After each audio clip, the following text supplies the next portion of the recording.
मुझे और भूख लगी है। नीव के हाथ से अचानक चॉकलेट छीनकर वो आगे बढ़ गई। सारा दिन जिसके बच्चे को तुम बीसों चॉकलेट खिलाती रहती हो, तुम्हारी अपनी सांसें फूलने लगती हैं। अपना बैग कंधे से उतारते हुए वो लंबी वीरान सड़क की तरफ देखने लगी। वो देखो, मुझे मेरे पापा मम्मा के पास ले जाओ ना। मैं तुम्हें घर छोड़ दूँ? मुझे काम पर निकलना है। पहले ही काफ़ी देर हो चुकी है। आप मेरी मम्मा बन जाओ ना। मैं पापा से कहकर जॉब दिलवा दूँगा। नीव की बात सुनकर काव्या हैरानी से उस नन्हे शैतान को सर से पाँव तक देखने लगी। अच्छा, तो तुम मुझे नौकरी दिलवाओगे? मैं तुम्हें पुलिस के हवाले कर दूँगी। उसका हाथ छुड़ाने ही वाली थी कि अचानक 3 काली गाड़ियाँ आकर उनके ठीक पीछे रुकी। गाड़ी का दरवाज़ा खुला और एक शख्स बाहर निकला। उसे देखते ही नीव उसकी तरफ दौड़ पड़ा। पापा देखो, मैंने पहले ही मम्मा ढूंढ ली है। आप इन्हें अपने पास जॉब पर रख लो। अरमान की नज़र जैसे ही काव्या पर पड़ी, एक पल के लिए दोनों एक दूसरे को देखकर हैरान रह गए। अरे 9 बज गए, आपने मुझे जगाया क्यों नहीं?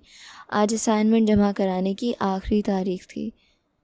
फानिया झटके से बिस्तर से उठी।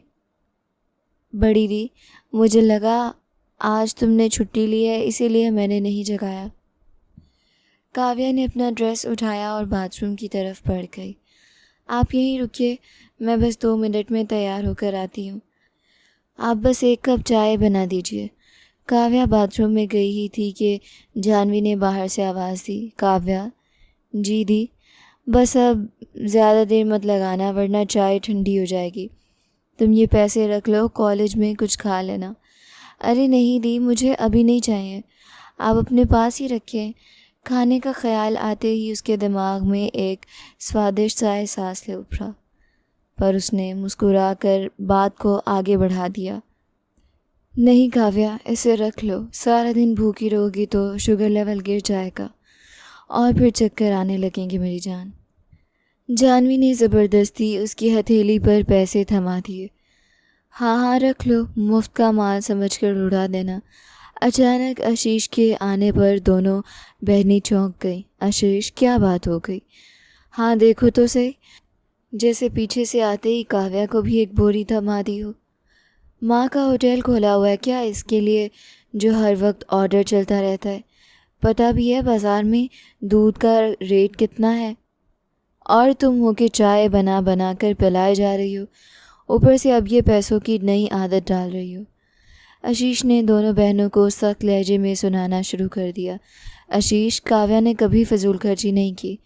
आप बिना वजह से इसे बातें मत सुनाएं, और ये मेरे अपने पैसे हैं जो मैंने अपनी बचत से बचाए हैं। आपका 1 रुपया भी नहीं है इसमें जो इतना बोल रहे हैं। जानवी को आशीष के ताने बेहद नागवार गुजरे। हाँ, जैसे अपने मायके से लेकर आई हो ना, घर के खर्चे से ही बचाती हो।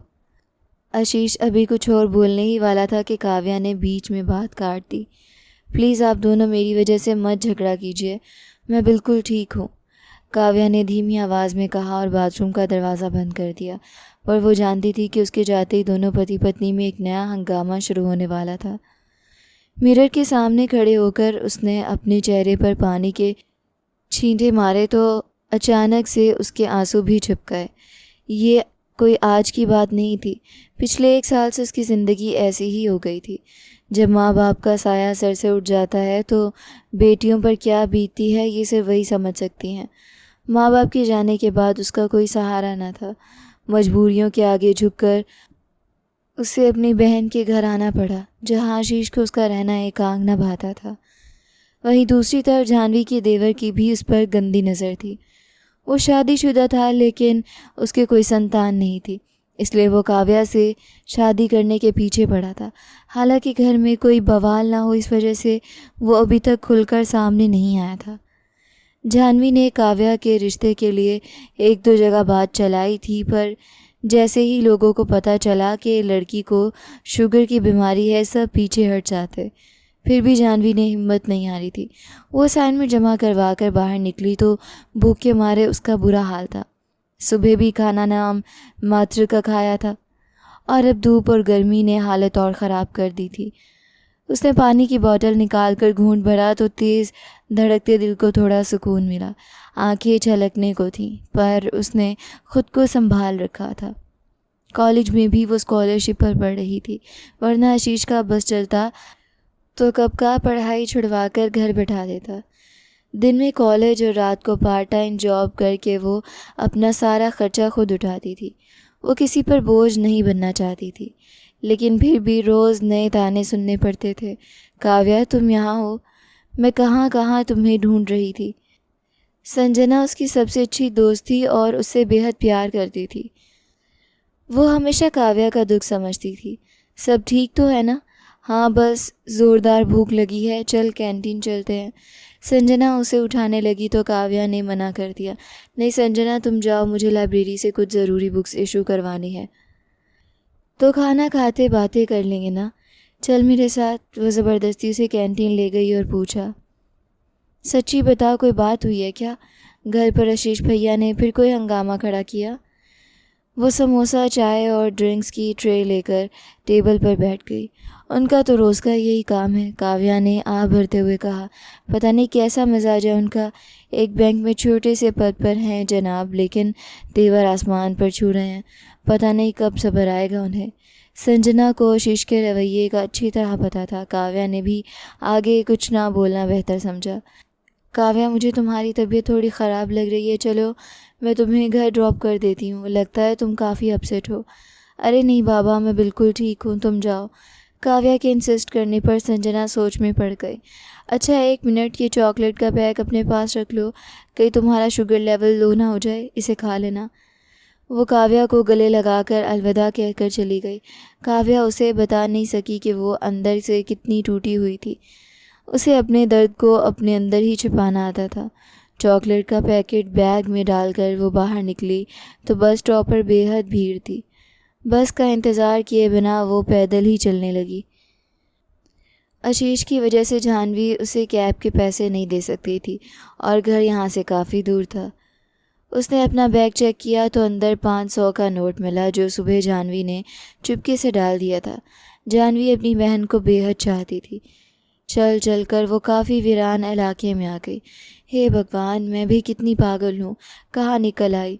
वो वापस पलटने ही वाली थी कि उसे पेड़ों के पीछे से कुछ सरसराहट की आवाज़ आई। वो वहीं रुक गई। आसपास देखा तो दूर दूर तक कोई नज़र नहीं आया। काव्या को थोड़ा डर लगने लगा। वो सहमी हुई आगे बढ़ी ही थी कि फिर से आवाज़ आई। जैसे ही वो पलटी, एक छोटा सा बच्चा उसकी तरफ मुस्कुराता हुआ आया। Hi sweetheart, you are so beautiful, by the way my name is Neev Singhania. वो अपना छोटा सा हाथ आगे बढ़ाकर अपना तारफ़ करवा रहा था और काव्या आश्चर्य से उस नन्हे शैतान को ऊपर से नीचे तक देखने लगी। पूरे 2 घंटे हो गए हैं नीव को गायब हुए, न जाने मेरा पोता किस हाल में होगा। कल्याणी दादी जो रो रो कर बुरा हाल कर रही थी। घर के आदमी पिछले 2 घंटे से लगातार उसे ढूंढने में लगे थे। दादी जी, आप चिंता मत कीजिए, नीव मिल जाएगा। सुनैना ने उन्हें हौसला दिया, जबकि दिल ही दिल में प्रार्थना की कि वो कभी वापस ना आए। कैसे चिंता ना करूं सुनैना, वो मासूम अभी कितना छोटा है। किसी गलत इंसान के हाथ लग गया तो न जाने क्या होगा। वहाँ खड़ी ईशा धीरे से भगवान का नाम दोहरा रही थी। वो सब कुछ हो सकता है, पर मासूम बिल्कुल नहीं। ईशा ने उसकी शरारतों को याद करके मुंह बनाया। पूरे सिंघानिया सादान को सर पर उठा कर रखा हुआ है। ऐसे 2-3 और आ गए तो इस घर के भगवान ही अल्लाह हाफिज़ है। ईशा बेटी, दादी जी के लिए पानी लाओ। आवाज़ सुनते ईशा झट से पानी का गिलास ले आई। ईशा जाओ, आप जपमाला लेकर आओ और तुम भी भगवान से प्रार्थना करो कि मेरा पोता सही सलामत लौट आए। हाँ दादी जी। और कल्याणी दादी जी आंखें बंद करते प्रार्थना करने लगी। काव्या ने अपने माथे पर हाथ रखा। उसे समझ नहीं आ रहा था कि इस सुनसान जगह पर क्या करे। वो अकेले यहाँ आने की भूल कर बैठी थी और अब ये बच्चा। अरे पागल, इतना परेशान क्यों हो रही हो? पास की बेंच पर बैठा नीव उसे घूर कर बोला। और रियली, मुझे तो ज़ोरदार भूख लगी है। तुम्हारे मम्मी पापा कहाँ हैं? काव्या ने उसके पास बैठते हुए पूछा। खैर, खाने को कुछ है क्या? बहुत भूख लगी है। उसने काव्या से सवाल को नज़रअंदाज करते हुए अपने पेट पर हाथ फेरा और मासूम सी शक्ल बना ली। हाँ 1 मिनट, चॉकलेट खाओगे? काव्या ने एक चॉकलेट निकाल कर दी, लेकिन बच्चे की नज़र पूरे पैकेट पर थी। काव्या ने बचा हुआ पैकेट चुपके से बैग में डाल दिया। वाह, काफ़ी टेस्टी है। उसकी तारीफ सुनकर काव्या उसे देखने लगी। अच्छा ये तो बताओ तुम यहाँ आए कैसे? वो चॉकलेट तो ख़त्म हो गई, एक और दो ना। उसने फिर से हथेली फैला दी। काव्या ने ना चाहते हुए भी पैकेट निकाला और 2 चॉकलेट्स उसके हाथ पर रख दी। अब बताओ किसके साथ आए थे? वो ना, मैं ईशा चुड़ैल के साथ शॉपिंग पर निकला था। 1 मिनट, अपनी मम्मा को चुड़ैल बोल रहे हो? काव्या ने उसे टोका। तोबा तोबा, शी इज़ नॉट माई मम्मा। और बातें ही सुनती रह गई। कहाँ जा रहे हो? वो उसके पीछे लपकते हुए उसे वापस बेंच पर बैठा गई। किधर के इरादे हैं? इधर बैठो और मुझे सारी बात बताओ। पहले चॉकलेट दो, फिर बताऊंगा। नीव की बात पर काव्या का जी चाहा कि इसे दूर रखकर भाग जाए। इतना तो अजीब बच्चे भी तंग नहीं करते थे जितना ये इसे तंग कर रहा था। काव्या के पास इस वक्त उसकी बात मानने के अलावा कोई चारा नहीं था। वो अपने गार्ड्स के साथ गाड़ियाँ हर तरफ दौड़ा रहा था। वो मॉल देख चुका था जहाँ जहाँ नीव के होने की उम्मीद हो सकती थी। फिर जब हर तरफ से निराशा हाथ लगी, हे भगवान, मुझे मेरा नीव वापस लौटा देना। अरमान सिंघानिया, जो एक बहुत बड़ा बिजनेसमैन था, जिसके आगे आज तक कोई टिक नहीं पाया था, जिससे मिलने का एक दुनिया बेताब रहती थी, आज वो अपने इस छोटे से बेटे के लिए बेताब था। गाड़ी रोकते ही वो बाहर निकला। उसकी गार्ड्स की गाड़ियाँ भी रुक गई थी। वो गुस्से से अपनी टाई की नॉट ढीली करता हुआ गाड़ी के बॉनेट पर मुक्का बरसा गया। सभी खामोशी से उसे देख रहे थे। अरमान सिंघानिया को गुस्सा बहुत ही कम आता था और जब आता था तो बहुत तीव्र किस्म का होता था। उसने एक ही बार गुस्से में हाथ मारा कि गाड़ी का बोनेट डैमेज हो गया। बेटा, मिल जाएगा बाबूजी। अरविंद काका ने आगे बढ़कर अरमान को हौसला दिया, पर किसी और की हिम्मत नहीं हो पा रही थी कि अरमान से कुछ भी कह पाता। अरविंद काका शुरू से उनके साथ था और उम्र में पिता की उम्र के थे। अरमान उनकी दिल से इज्जत करता था। काका, मुझे मेरा नीव चाहिए, हर हाल में। उसकी आंखों के लाल डोरे उसकी आंखों की दहशत को मज़ीद बढ़ा रहे थे। मिल जाएगा, धैर्य रखें। अरविंद काका तो बस ये कह सकते थे, लेकिन किसी शत्रु ने उसे किडनैप तो नहीं कर लिया, या किसी ने धन के लिए उसे उठाया हो। काका का दिमाग उल्टी सीधी बातें सोचकर परेशान हो रहा था। जिस किसी ने भी ये हरकत की है, भगवान की कसम, उसे सीधा यमलोक पहुंचाऊंगा। उसके रोबदार लहजे से आवाज़ इस वक्त फ़ज़ा में गूंज उठी। सर, नीव के पेंडेंट में लगी चिप की लोकेशन ऑन हुई है। अचानक गाड़ी से निकलकर बाहर रमेश और समीर ने ये शुभ समाचार सुनाया था। नीव के गले में एक पेंडेंट डाला था और उसमें एक चिप थी जिसके ज़रिए वो कभी भी कहीं भी नीव तक पहुंच सकता था। पर काफ़ी देर से जब डिवाइस की लोकेशन नहीं आ रही थी, अब वो नीव की लोकेशन जान गए थे। पेंडेंट बहुत प्यारा है, मम्मा ने लेकर दिया है या पापा ने? काव्या ने पेंडेंट को हाथ लगाकर देखना चाहा। हाँ तो? नीव ने गुस्से से उसे दूर किया। मेरी चीज़ को टच मत करो, मुझे गुस्सा आता है। और रियली, बाबू को गुस्सा आ रहा है? काव्या ने उसका मजाक उड़ाया। मुझे और भूख लगी है। नीव के हाथ से चॉकलेट का रैपर छूट गया। फिर से चॉकलेट खोलकर खाने लगा।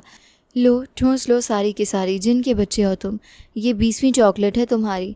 नीव चॉकलेट खाने पर मजबूर हो गया। कितना बोलती हो फेरी, और जब ये गुस्सा करते हैं तो तुम्हारी नाक भी लाल हो जाती है। उसकी नाक को दबाते हुए बोला। बड़ा तोतला बच्चा है। ये कहकर काव्या ने अपना बैग कंधे से उतार कर गोद में रख लिया और लंबी सड़क को देखने लगी, बिल्कुल सोचते हुए। फिर उस बच्चे की तरफ मुखातिब हुई। देखो, मुझे अपने पापा मम्मा का नाम बता दो, मैं तुम्हें घर छोड़ दूँ। मुझे अपने काम पर जाना है, देर हो रही है। अगर मैं समय पर ना पहुंची तो मुझे जॉब से निकाल दिया जाएगा। काव्या ने मुंह बनाते हुए परेशानी से उसे कहा। तो परेशान मत हो फेरी, मेरी मम्मा बन जाओ। पापा से कह के जॉब पक्की करवा दूंगा। उसके जवाब पर काव्या एक पल को हैरानी से इस 6 साल के बच्चे को देखती रही, फिर दिल से अकता गई। और तुम मुझे जॉब दिलवाओगे? हद हो गई, अब तो बस बहुत हो गया। वो गुस्से से बोलती हुई उसे देखने लगी। मैं तुम्हें पुलिस के हवाले कर दूंगी, वो खुद तुमसे पूछताछ करेंगे। फिर उसने उसका हाथ थामे पूरे संकल्प से खड़ी हो गई। तभी 3 काली गाड़ियां आगे पीछे वहां आ पहुंची। काव्या एक पल को साकित रह गई, जबकि नीव के चेहरे पर भरपूर मुस्कुराहट आ गई। काली गाड़ी से उतरने वाले व्यक्ति को देखते ही नीव काव्या से छूटकर उसकी जानिब तेज़ी से भागा। पापा, अरमान ने उसे सीने से लगाते हुए अपनी बाहों में उठा लिया। मेरा बच्चा, मेरी जान। वो उसे अपने सीने से लगाए चलता जा रहा था। पापा, मैंने मम्मा ढूंढ ली है, इसे जॉब पर रख लो।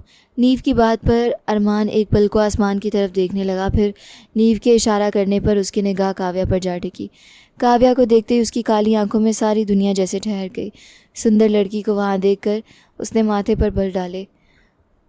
वो काव्या को गाड़ी में बिठाने के लिए बढ़ा और अरविंद काका को संबोधित करते हुए संजीदगी से बोला तो वो फ़ौरन आगे बढ़े। पापा, मुझे ये अपनी मम्मा चाहिए।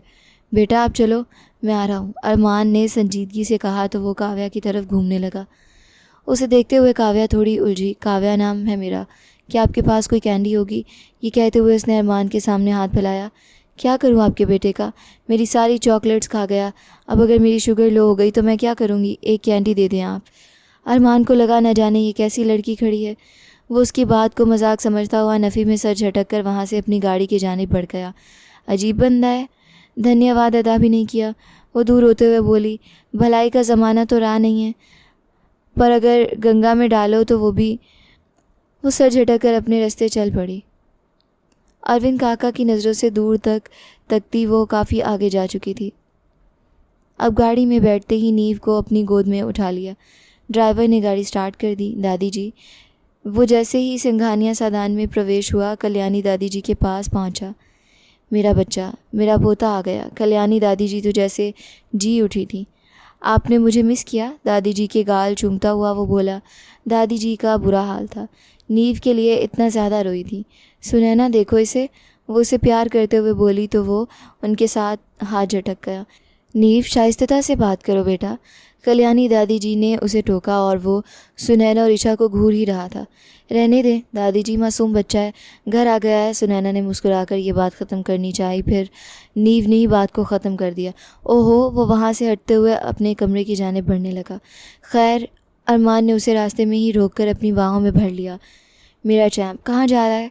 उसके गाल पर चुंबन देते हुए प्यार से पूछा। आपको मैंने अपनी मम्मा ढूंढ के दी, आप उन्हें नहीं लेकर आए पापा। वो इतनी अच्छी थी, मुझे अपनी सारी चॉकलेट्स दे दी। आप उन्हें घर ले आते ना। I love you. गले में बाहें फैलाता वो अपनी फरमाइशी प्रोग्राम भी जारी रखे हुए था। सुनो बेटा, किसी अनजान को अपना मित्र नहीं बनाते। वो उसे समझाने लगा।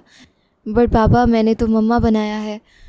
वो मासूमियत की सीमा पर गया। काका, नीव को ले जाएं रूम में और इसका ड्रेस चेंज करवाएं और भोजन का प्रबंध करें। अरमान सिंघानिया ने संजीदा अंदाज में उन्हें आदेश दिया। वहाँ सबका अंदाज भी संजीदा हो गया। रुको, फिर गया। बेटा, ये कौन सी मम्मा की बात कर रहा है? कल्याणी दादी जी के पूछने पर अरमान कहने लगा, कोई नहीं, ऐसा ही लगा हुआ है। आप इसकी बात पर भी ध्यान न दें गिरे। बहुत नौटंकीबाज है। अब प्लीज़ भोजन लगाएं, मैं फ़्रेश होकर आता हूँ। वो सुनैना और ईशा दोनों को ही नज़रअंदाज करते हुए अपने कमरे की जानिब बढ़ गया, जबकि उन दोनों ने ईश्वर का धन्यवाद किया कि नीव ने किसी से सच कहा नहीं।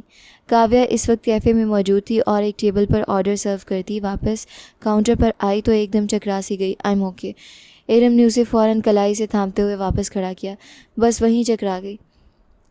कुछ मीठा पड़ा है, मुझे देना, उसकी वजह से इसकी शुगर हमेशा लो ही रहती थी। हाँ, एक सेकंड। इरम ने इधर उधर देखा पर कुछ ना मिला। फिर बैग से एक कैंडी निकाली, पर जब तक वो उसे देने लगी वो फिर से एक ट्रे उठाती किसी टेबल पर जा पहुंची। ये लड़की भी ज़रा अपना ख्याल नहीं रखती। इरम को उस पर दुख भी बहुत हुआ और गुस्सा भी एक साथ आया। मैम, आपका ऑर्डर।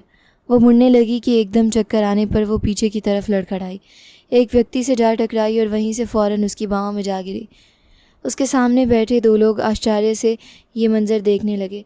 किसी ने भी अरमान के नए रूप में आज तक कोई लड़की नहीं देखी थी, ना वो कभी लड़कियों को मुंह लगाता था। पहली बार ये मंज़र देखते हुए अंश और समीर दोनों ही दंग रह गए। अरमान ने उसका सर ऊपर किया। वो नीचे बुरी तरह गिर रही थी, उसके हाथ तक मिट्टी में लग गए थे। अरमान सिंघानिया की महंगी शर्ट थी जिसका वो सत्यानाश कर रही थी, पर अरमान को इसकी परवाह नहीं हुई। वो उसे पहचान गया था। आज दिन में ही तो उनकी मुलाकात हुई थी। पापा, मैंने मम्मा ढूंढ ली है।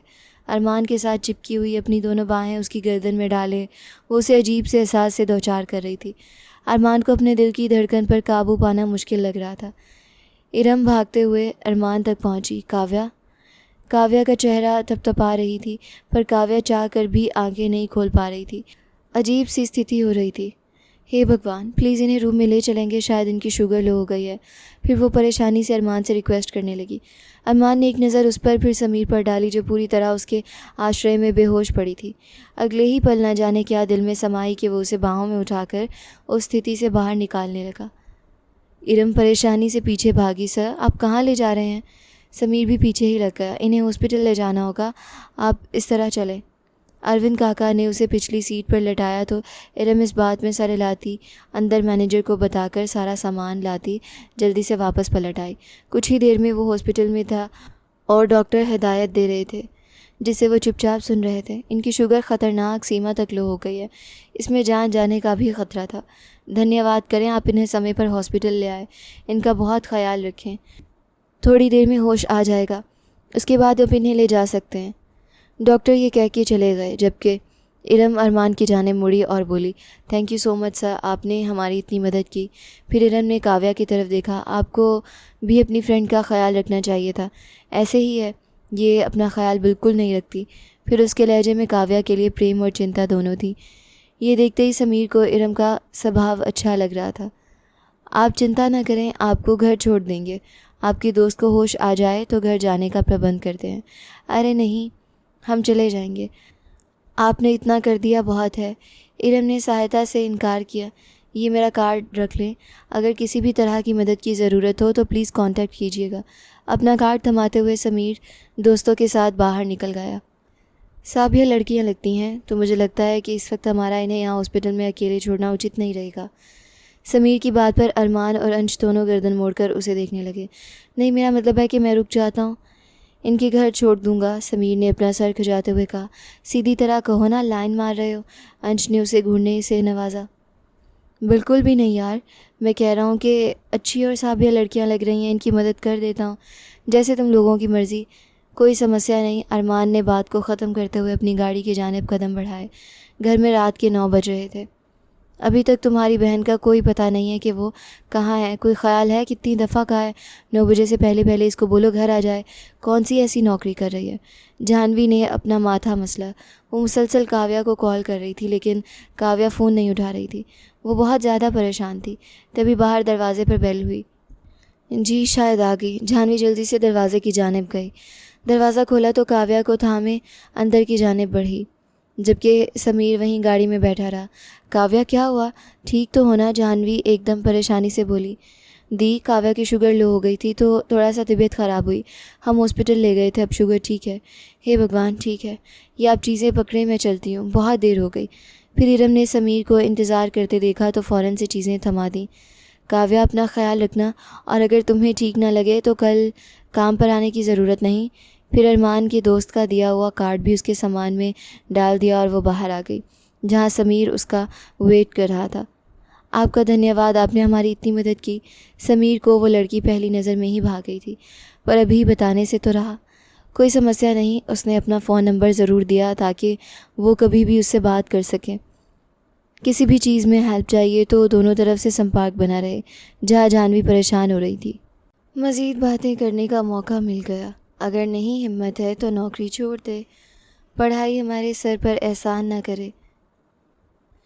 वो अपनी सुनाकर कमरे में बंद हो गई।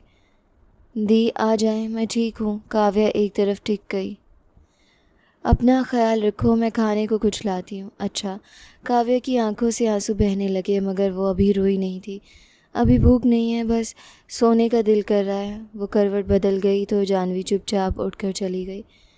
ये तो अब रोज़ का मामूल बन गया था। काव्या को भी अब आदत हो गई थी। आओ मेरे पास। 2 दिन से नीव का मूड ऑफ था। उसने घर में किसी से बात भी नहीं की थी। अरमान कामों से फारिग हुआ तो इसे अपने पास बुलाया। आओ बेटा मेरे पास। वो खुद उसके पास बैठा। क्या चाहिए मेरे चैम्प को? इतना बुरा मुंह क्यों बनाया हुआ है? आपको एक मम्मा ढूंढ के देनी है, वो भी वही। मुझे वो फेरी मम्मा ला कर देना प्लीज़। उसकी हल्की सी पुकार पर अरमान ने उसके नन्हे हाथों को अपने हाथों में लिया। एक पल को अरमान का दिल पूरी तरह धड़का। इस स्पर्श का एहसास अभी भी वो अपने सीने पर महसूस करता था। अच्छा, ऐसे कैसे ला कर दूँ? अरमान ने उसके गाल पर चुम्बन देते हुए पूछा। हाँ बेटा, ये ईशा बुआ है ना आपकी, बहुत जल्दी आपके पापा की दुल्हन बनेगी, फिर इन्हें मेरी मम्मा बोलना। सब उनके पास ही थे। अचानक बीच में अपनी बात सुनकर नीव का मूड मज़ीद ख़राब हो गया। नहीं चाहिए वो मम्मा, मुझे ईशा बुआ बहुत बुरी लगती है, वो अपनी खफगी का इजहार करते हुए बोला। भगवान के बंदे, ये क्या बोल रहे हो? अरमान ने फ़ौरन इसे टोका। नहीं चाहिए मुझे वो गंदी मम्मा, आई हेट यू। वो मुंह फुलाकर वहाँ से उठा और अपनी सीढ़ियाँ चढ़ता ऊपर भाग गया। इन दोनों के जाने के बाद वहाँ खामोशी छा गई। अरे कोई बात नहीं, जाने दो, बच्चा है, सुनैना बुआ ने मुस्कान चेहरे पर सजाते हुए कहा। पर अरमान को कुछ अजीब सा महसूस हुआ। ज़रूर कोई ऐसी बात थी जो नीव को डिस्टर्ब कर रही थी। जी ठीक है, काव्या ने फ़ोन पर मुस्कुराकर जवाब दिया और वापस काउंटर पर आ गई। इरम ने इसे मुस्कुराकर देखा। लगता है मैम काफ़ी ठीक ठाक हैं आप। काव्या ने भी जवाब में मुस्कुरा दिया। तभी कैफ़े में एक व्यक्तित्व के साथ प्रवेश हुआ। काव्या इसे देखते ही चलते चलते रुक गए। चलो काव्या, ऑर्डर ले आओ। फिर अपने प्यार भरे अंदाज में कहा, ऑर्डर ले जाओ। फिर अपने प्यार भरे अंदाज में कहा तो काव्या अरमान के पास जाते हुए झिझकी। ऑर्डर देने के बाद उसने सर से पांव तक गहरी निगाहों से देखा। अपार्टमेंट, गाड़ी, 1 करोड़ और बाकी जो भी डिमांड हो बता दें। वह हैरान होकर अरमान को देखने लगी। जी, मुझसे विवाह करेंगी? वो थोड़ा आगे होकर बैठा जबकि काव्या के तो हाथ पांव फूलने लगे। आप पागल हैं, ऐसे कैसे? वो एक चेयर पर बैठा था, इसकी जानिब पानी बढ़ाते हुए बोली। अब ठीक है ना, मैं संजीदा हूँ, प्लीज़ मेरी बात पर ज़्यादा हाइपर ना हो। मैंने आपको ऑब्ज़र्व किया है। बाकी अगर आप चाहें तो आपके घर इस तरह रिश्ता ले आऊँगा जैसे आप कहें, पर प्लीज़ इट्स रिक्वेस्ट। नीव सिंघानिया ने अगर रात से कुछ नहीं खाया, इसे आप चाहिए, ऐसी मामा। अरमान की बात पर अब काव्या को समझ आई।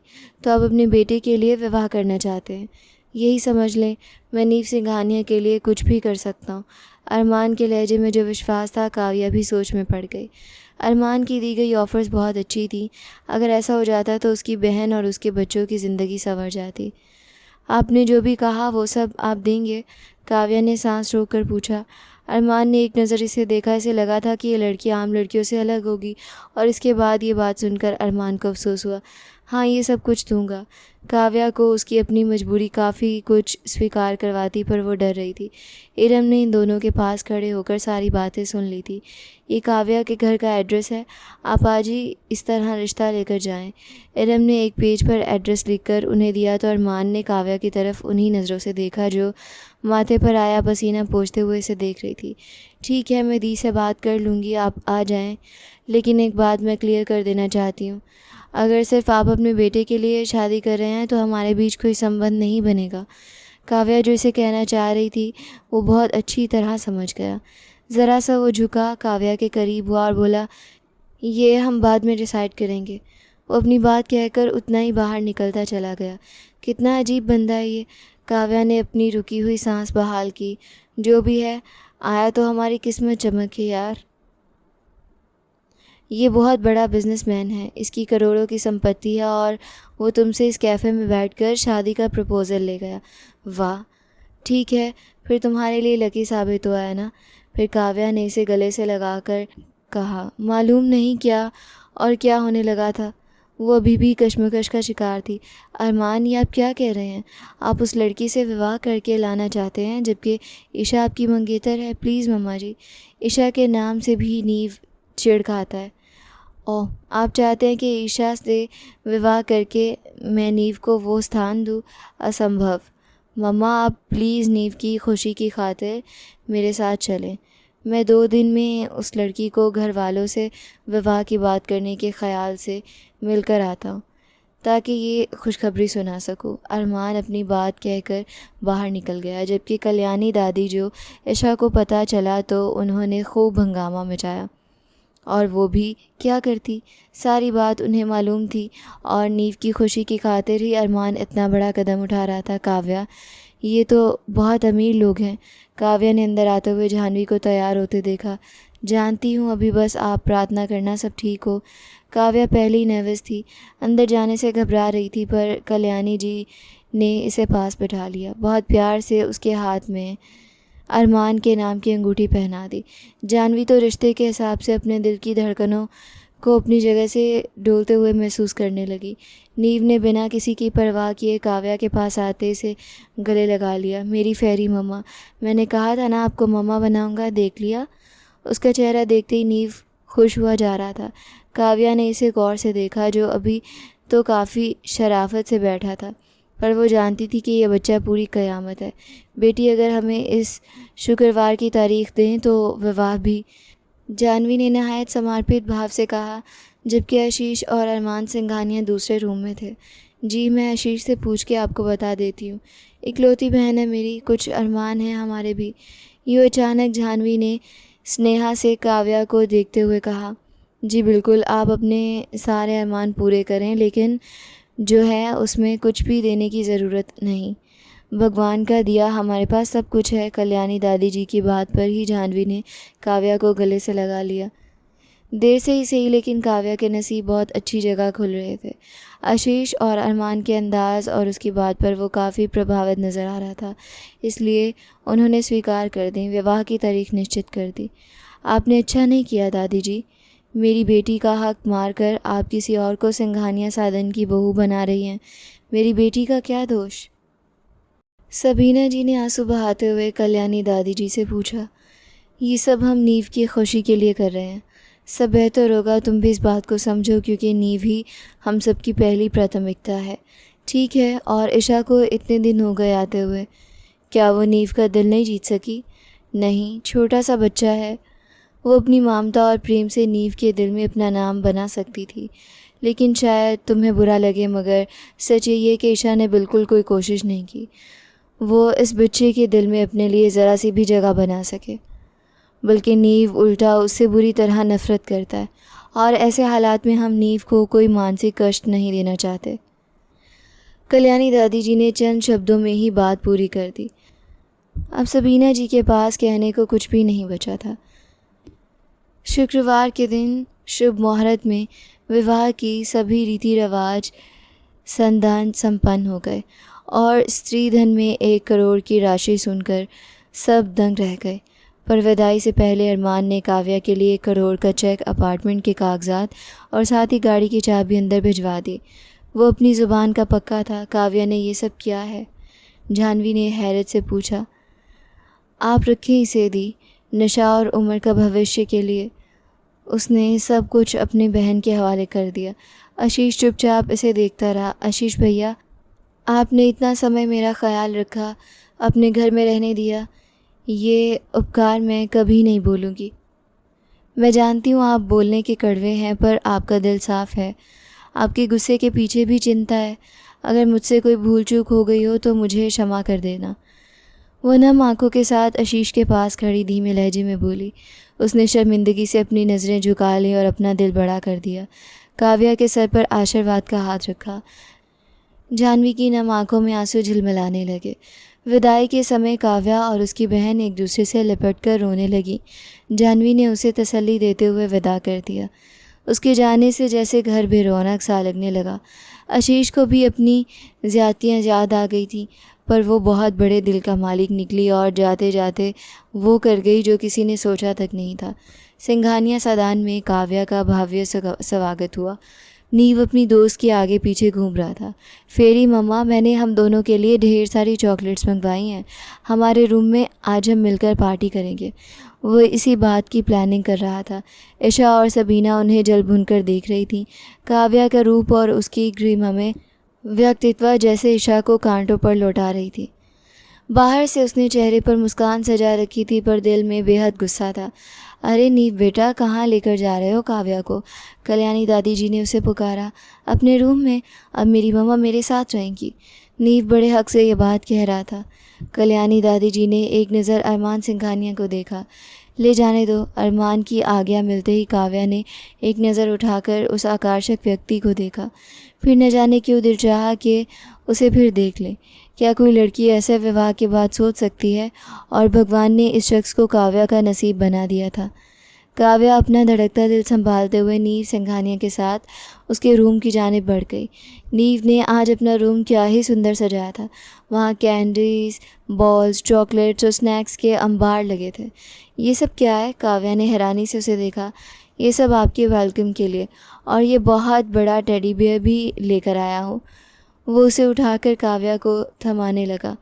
कितना क्यूट है, so sweet. Kavya teddy bear को देखते ही उसके प्यार से बेहद खुश हुई थी। ये बच्चा दूसरों के लिए जितना भी शैतान हो, पर उसके लिए देवदूत साबित हो रहा था। कितनी ममता थी उसके दिल में। आजकल कौन किसी से इतना प्रेम करता है। ये आपके लिए लिया है, स्पेशल। आपको अच्छा लगा फेरी मम्मा? नीव ने पूछा। अच्छा नीव, ये सब बहुत अच्छा है, पर आप मुझे इतना प्रेम क्यों कर रहे हो? मुझे तो यही समझ नहीं आ रहा। उसके गालों पर प्यार करते हुए उसने अपने साथ लगा लिया। मुझे आप मेरी मम्मा फ़ील हुई। आप जानती हैं, उस दिन ईशा बुआ मुझे छोड़ गई थी। वहाँ मैं बहुत डर गया था।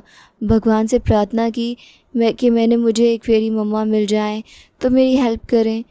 मैंने कहानियों में पढ़ा था और फिर भगवान ने मुझे आपसे मिला दिया। आप फेरी हैं ना? वो सारी बात बताता अब उसे पूछ रहा था। काव्या की आंखों में आंसू भर आए। उसके लिए तो यही सब कुछ था, और आज से हम दोनों पक्के वाले दोस्त। वो उसे अपने सीने से लगा गई।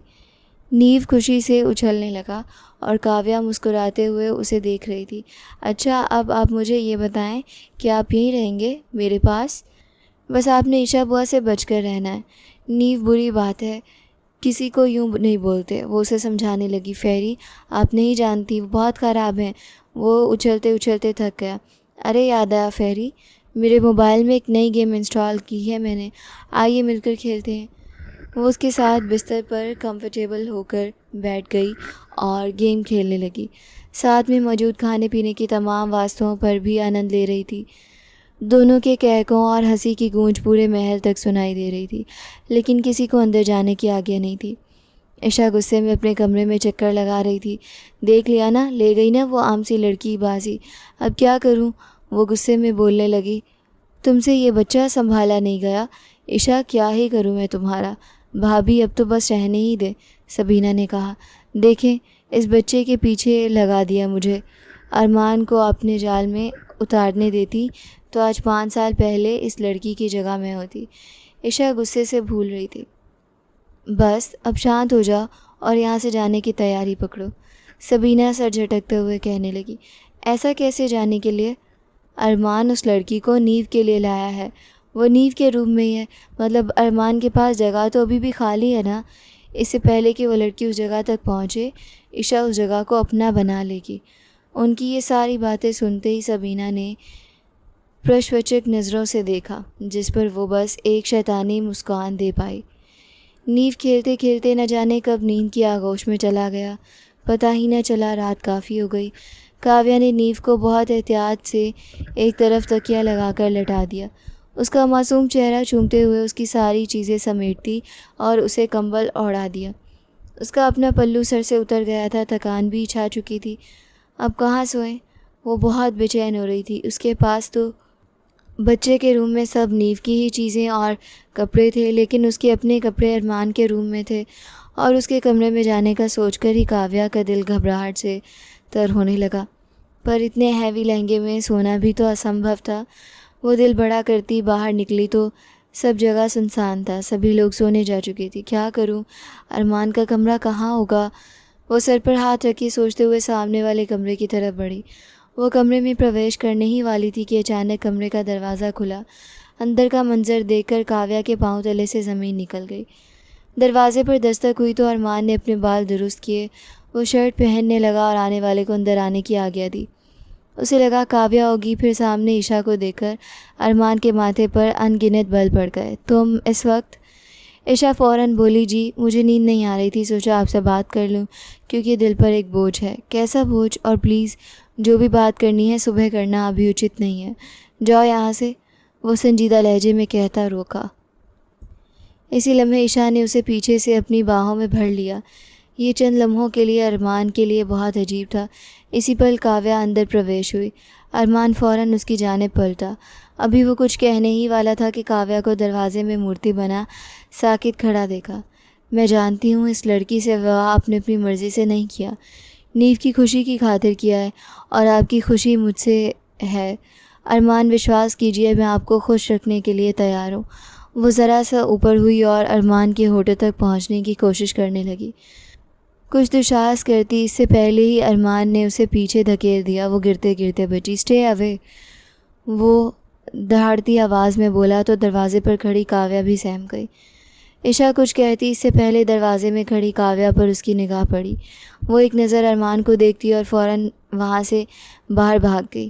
कुछ लम्हे यूं ही खामोशी में गुजर गए।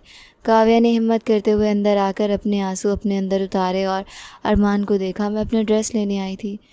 वो अलमीरा की जानिब बढ़ी तो एकदम से अरमान ने उसे बाजू से थामकर अपने सामने किया। दोनों के चेहरे एक दूसरे के करीब आए। आज तक मैंने किसी को सफाई नहीं दी, किसी बात की भी। तुम्हें सफाई देना चाहता हूँ। जो कुछ भी तुमने देखा वो सच नहीं था। ऐसा कुछ नहीं है जैसे मैंने कुछ कहा आपसे। काव्या बोली तो उसका लहजा दर्द से भरा हुआ था। आप चिंता ना करें, मैं किसी से कुछ नहीं कहूँगी। आप अमीर लोग हैं, आपके लिए धन फेंक कर किसी को भी खरीदना आसान होता है। बकवास बंद करो अपनी। वो एक ही कदम में उसे अपने सीने से भींच गया। काव्या बहुत बुरी तरह घबरा गई। अपनी धड़कनों को उसे सीने से महसूस करती वो जी जान से खुद को उसकी गिरफ्त से निकालने की कोशिश करने लगी। अगर तुम्हें स्त्री धन में 1 करोड़ दिया, इसका मतलब ये नहीं कि लड़कियों को भी ऐसे देकर विवाह करता जाऊंगा। विवाह ज़रूरी तो नहीं। वो भी एक कदम तेज़ी से बोल गई। क्या मतलब, क्या कहना चाहती हैं आप? अरमान के माथे पर बल पड़ गए। काव्या बुरी तरह लरस गई। मुझे कपड़े लेने हैं, प्लीज़ जाने दें। वो अपनी नज़रें चुराते हुए बोली।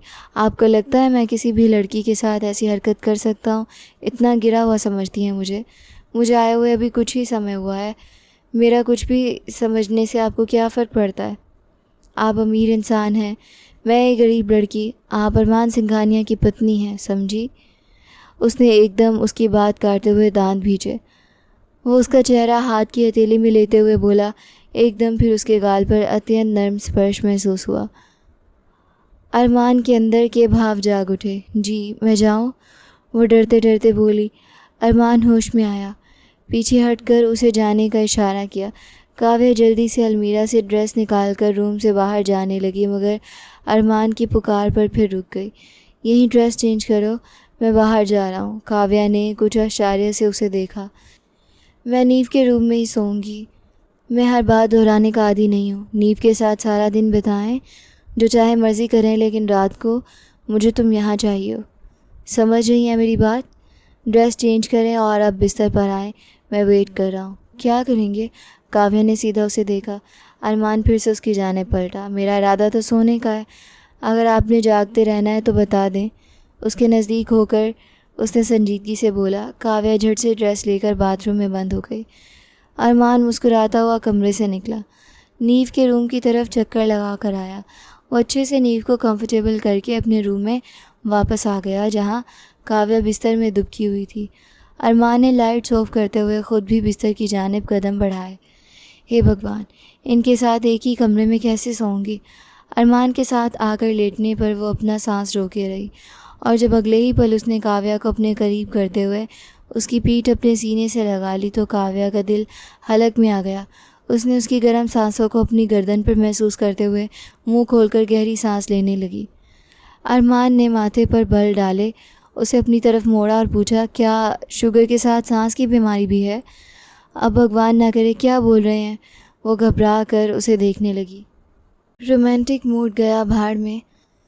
बीमारी का मजाक ना उड़ाए, ईश्वर की तरफ से हत्या है। वो बुरा सा मुँह बनाकर बोली। सॉरी, मेरा मतलब वो नहीं था।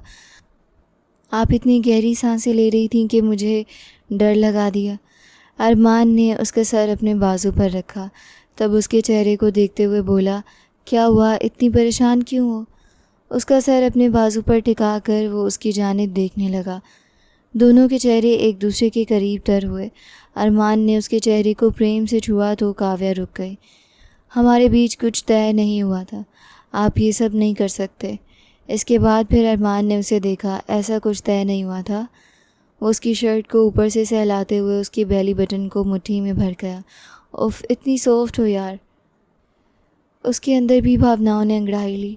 वो उसके एहसास को महसूस करते हुए सांस रोके उसे देख रही थी। अरमान ने आंख पटपटाई और मुस्कुरा दिया। मध्यम रोशनी में उसका चेहरा साफ नज़र आ रहा था। तभी वो उसके करीब हुआ। वो तड़प गई, उसकी सांसें बेतरतीब होने लगी। अरमान की कुर्बत उसकी धड़कनों को बेकाबू कर रही थी। वो उसकी शर्ट को थामते हुए उसे कंधों से बाहर निकालने लगा। उसकी धड़कनें और काव्या की बेकरारी अरमान को मज़ीद बेचैन करने लगी थी। काव्या ने ख़ुद को छुपाना चाहा, पर अरमान के सामने वो ख़ुद को छुपा ना सकी। उसकी गिरफ्त बहुत नरम थी। जाने दें प्लीज़, क्या कर रहे हैं? वो तड़प गई। क्या करूं? हर तरह से सॉफ्ट हो यार, समझ नहीं आ रहा कहाँ कहाँ प्यार करूं। क्या पहली पत्नी से भी ऐसे ही करते थे? ये सवाल काव्या के दिल में आया और वह पूछ बैठी। अरमान कुछ उलझन से उसे देखने लगा। नीव की मम्मा आपकी वाइफ? वो पूरी बात करते हुए दिल ही दिल में परेशान हुआ। नीव की मम्मा मेरी बहन थी, पागल। अरमान ने उसके गालों पर चुंबन देते हुए कहा। काव्या की आंखें आश्चर्य से फैल गईं। मतलब आपकी पहली सुहागरात है? जी, ईश्वर की कृपा से ज़िंदगी का पहला विवाह है और सुहागरात भी पहली। वो उसके सवाल का जवाब देते हुए मुस्कुरा दिया। काव्या ने कुछ झिझकते हुए पूछा, फिर मुझे बताएं, नीव आपको पापा क्यों कहता है? काव्या प्लीज़। सुबह बता दूंगा, अभी खामोश हो जाए। वो आपको देखकर बहुत ज़्यादा तंग करने लगी। मुझे ऐसे बेबस ना करें। वो बेबसी से बोली, मुझे ईशा के बारे में भी जानना है। उसका आपसे क्या संबंध है? वो ख़ुद को उससे छुड़ाने की कोशिश कर रही थी, मगर उसका सवाल इस वक्त अरमान को सख्त चढ़ा रहे थे। अब मेरी बात नहीं सुन रहे? मुझे फिर आपके अलावा किसी के बारे में बात नहीं करनी, वो झंझला कर बोला। वो उसे अपने करीब करते हुए कंफर्टर ले गया। आप कुछ ज़्यादा ही स्ट्रेट फॉरवर्ड हैं, मुझे तो आपसे डर लग रहा है। डरना भी चाहिए। वो उसके लबों की जानिब झुका और उसे अपनी गिरफ्त में ले गया। काफ़ी देर बाद उसने उसे आज़ाद किया तो काव्या का चेहरा लाल हो चुका था। ठीक है आप? वो उसके लिए परेशान हुआ। आंखों में आंसू लिए काव्या ने सर हिला दिया। प्लीज़ पीछे हटें, आप बहुत बुरे हैं। पहले नीव का नाम लेकर मुझे लाए हैं, अब अपनी तीव्रता से रूबरू करवा रहे हैं। नीव का नाम सुनकर काव्या ने अरमान के सीने पर हाथ रखा। अरमान उसकी बातें सुनते ही मुस्कुरा दिया। उसके चेहरे को अपने हाथों में थामकर इसे पीछे कर दिया। फिर धीरे धीरे अपना प्रेम व्यक्त करने लगा, लेकिन अरमान इसी सिलसिले में मज़ीद बेचैन होने लगा। कहाँ तो वो इस रात सोने वाला था और कहाँ काव्या ने उसके रूम में आकर उसकी सोई हुई सोच को जगा दिया था। उसकी आंखों के सामने अब सिर्फ काव्या थी। सुबह होते ही दरवाज़ा ज़ोर ज़ोर से बजा और काव्या ने घबरा कर आँखें खोलीं। अरमान के सीने पर सर रखे वो सो रही थी। पापा ओपन द डोर। नीव की उत्साह भरी आवाज़ सुनते ही अरमान ने माथा मसला और फ़ौरन उठ बैठा। काव्या भी आंखें मलते हुए उठने लगी। अरमान ने उसे देखा, जो अभी तक दुनिया जहां से बेखबर सो रही थी। नीव का हाथ भी दरवाजे से हट नहीं रहा था। क्या हुआ है? क्यों चिल्ला रहे हो? सोने देंगे? नीव की मासूम आवाज़ आई। कैसे सोने देंगे मेरी जान? रुको। अरमान ने उसे अपनी बाहों में भरा और सीधा बाथरूम ले गया। शॉवर के नीचे खड़ा करके शॉवर ऑन कर दिया। उफ, ये क्या? वो घबरा गई। अरमान ने उसे संभालते हुए कहा, जानम जल्दी से शॉवर लेकर बाहर आ जाएं। वो सामने ड्रेसेस मौजूद हैं, मैं तब तक अपना हाल संभालता हूँ। दरवाज़ा लॉक लगाकर काव्या को तैयार होने के लिए छोड़ गए। अरमान ने दरवाज़ा खोला तो नीव खुशी से अंदर प्रवेश हुआ। मेरी प्यारी मम्मा कहाँ है? आप कितने चीटर हैं पापा। मेरी प्यारी मम्मा को रात को क्यों नहीं आने दिया? अरे मेरी जान, आपकी प्यारी मम्मा को शॉवर लेना था ना, इतने हैवी ड्रेस पहना था, इसलिए वो तैयार हो रही हैं। प्यारी मम्मा, आपने शॉवर लिया? वो तो उसके बचपन की आदत थी, चुप करा था, मनाना चाहता था। काव्या शॉवर लेकर नया सिंपल सा सूट पहनकर बाहर आई तो एक पल को अरमान इसे देखते रह गया। अरमान की जान उसमें कैद हो चुकी थी। वो उन दोनों की नज़रों से बुरी तरह घबरा गई। फेरी मम्मा, नहा लिया? मेरे खाने के टाइम से लेट था। नीव ने झुककर इसे उठाने की कोशिश की तो वो काफ़ी मुश्किल काम लग रहा था, पर नीव को उससे प्रेम भी तो बहुत था। अरमान के दिल में ख्याल आया, मेरी पत्नी के साथ खुलम खुला फ्लर्ट, इस बच्चे से बच के रहना पड़ेगा। अरमान उनके पास पहुंचा, नीव को अपनी गोद में भर लिया। काव्या ने नीव को देखा और अरमान ने अपनी गाल की तरफ भी इशारा किया। काव्या शर्मा कर रुख फेर गई। नहीं प्लीज़, ये हरकत ना करें, वो नीव को अपनी बाहों में भरे हुए कहने लगा था। काव्या ड्रेसिंग टेबल के पास आई और अपनी हालत से बता रही थी कि वो क्या क्या पहन चुकी है। कुछ ही देर में वो तीनों तैयार होकर नीचे आ रहे थे। सामने कल्याणी दादी जी अकेले ही उनका वेट कर रही थी। सबीना बुआ कहाँ है? सलाम दुआ के बाद चेयर पर बैठते अरमान ने संजीदगी से पूछा, बेटा वो जा चुकी हैं, सुबह सुबह ही कह रही थी कि उनका बेटा बाहर से आ रहा है, तो उसने अगर आने का कहा है तो मैंने भी नहीं रुकना। फिर दादी जी की बात पर अरमान ने गहरी सोच में डूबे सामने बैठे नीव और काव्या को देखा, जो अपनी ही दुनिया में मगन थे। अरमान बेटा, रिसेप्शन कब करना है? बात करते हुए वो रुकी। काव्या के भी कान खड़े हुए। जी आज रात ही रिसेप्शन है, सारी अरेंजमेंट्स हो चुकी हैं। पापा फेरी मम्मा आज रात हमारे साथ सोएंगी, ये डिसाइडेड हो गया। पक्का पक्का, आपने चीटिंग नहीं करनी। नीव की बात पर अरमान ने उसे प्यार से नवाजा, जबकि काव्या की आंखें बहुत प्यारी सी हो गई थी। बहन और जीजा जी की निधान के बाद एक वरिष्ठ नीव को अरमान ने पाला था, पर आज इसे फेरी ममा मिल गई थी। शाम को रिसेप्शन पर सभी को निमंत्रित किया गया। दोनों की जोड़ी की सब तारीफ़ें कर रहे थे, और आज तो नीव के अंदाज में ही सबसे जुदापन था। यूँ लगता था जैसे आज का विशेष अतिथि वही हो। काव्या ने बहन और जीजा जी से मिलकर काफ़ी खुशी महसूस की, और उन्होंने भी बहुत प्रेम और आदर से उसे मुलाकात की और आशीर्वाद दिया। दूर से इरम को देखकर काव्या तो खिल ही उठी। मुझे यकीन नहीं आ रहा तुम पर आज सगाई थी। हाँ, तुम जैसी बेवफा को तो याद ही नहीं था। वो तो मिनिस्टर समीर का भला हो जो मुझे बता दिया। तुमने तो बस विवाह के बाद देखा ना सुना। क्या हस्बैंड इतने रोमांटिक थे कि हमें भी भूल गई? उसके फुसफुसाने पर काव्या लाज से भर गई। तुम मुझे छोड़ो, ये समीर का इस वक्त क्या चक्कर है तुम्हारा? उसके बाजू पर हाथ रखकर शर्मा गई, क्योंकि दोनों की सगाई होने वाली थी। केक कटिंग के बाद अरमान काव्या को लिए खुले क्षेत्र में आ गया, जहाँ सिर्फ दुल्हा दुल्हन के लिए अलग से सुंदर प्रबंध करवाए हुए थे। ये सब इतना कुछ मेरे लिए? काव्या ने मुस्कुराते हुए कहा। जी, मेरी वाइफ के लिए। अगर आप अब सच्चे दिल से अपने आप को मुझे सौंप भी रही हैं, तो मेरा भी कर्तव्य है कि आपको एक पत्नी वाला पूरा स्थान दूं। एक भरा डायमंड सेट उसकी जाने बढ़ाते हुए उसके मान बढ़ा रहा था। ये बहुत महंगा है, आपने कल भी मुझे इतना कुछ दे दिया, और अब ये। मैं जानता हूँ वो सब आप अपनी बहन और जीजा जी को दे चुकी हैं, जो दूसरों के लिए। जी, वही तो असल मानवता की मिरास है। आप स्वयं पहनेंगी या हम पहनाएं? आप पहना दें, काव्या ने थोड़ा झिझकते हुए कहा। अरमान ने उसकी नाजुक गर्दन में हाथ डाल दिया, जो उसकी शान ही बढ़ा रहा था। डांस के स्टेज पर हाथ डाले हल्के हल्के छोटे छोटे स्टेप्स ले रहे थे कि अचानक नीव भागते हुए वहाँ पहुँचा। सॉरी यार, बहुत शोर मचा हुआ था। उसने अंश से हाल पूछा और फ़ौरन ही काव्या के पास आ गया। आप मुझे छोड़कर अकेले फेरी ममा के साथ डांस कर रहे हैं? मुंह बनाते हुए बोला। नहीं तो, हम तो आपके पास ही आ रहे थे। काव्या ने उसे प्यार किया। वो उसके गाल पर चुम्बन लेते हुए अरमान की गर्दन में मुंह छुपा गया। ऐसा लग रहा है, मेरा ख्याल है चलते हैं। अरमान ने काव्या की जानिब अपना हाथ बढ़ाया। काव्या ने उसके मजबूत हाथ में अपना नाजुक हाथ दिया, और वो कदम से कदम मिलाकर चल दिए।